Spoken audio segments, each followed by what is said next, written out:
In a world where light and darkness intertwined, there lived an ancient black monster whose power knew no bounds. He moved only in darkness, like a shadow, and his power was sought by all who aspired to power and wealth. But the monster was not interested in earthly treasures. His thirst was different. Every night when the moon was hidden behind clouds, the monster came out of his hiding place, where a world of darkness and chaos reigned.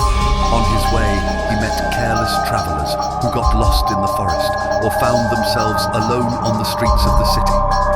The monster approached stealthily, like a nightmare, their shadows absorbing its power. When a person felt that his shadow was getting heavier, that darkness was gathering around him, it was already too late.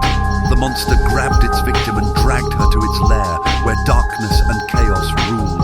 There, in a world where no light penetrated, the prisoners saw only deep darkness and heard the whisper of the monster filling their souls with horror.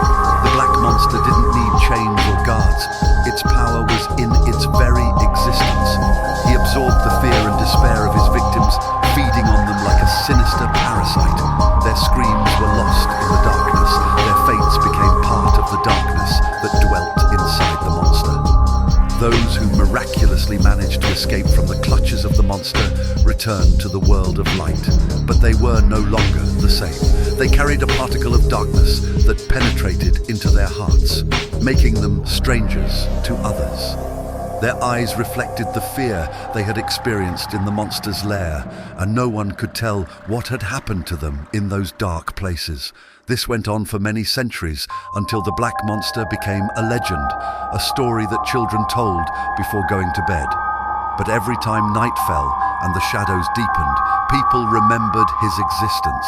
After all, darkness and chaos have always been a part of the world, and no one could be sure that the black monster was not hiding somewhere nearby in the shadows, waiting for its next arrival.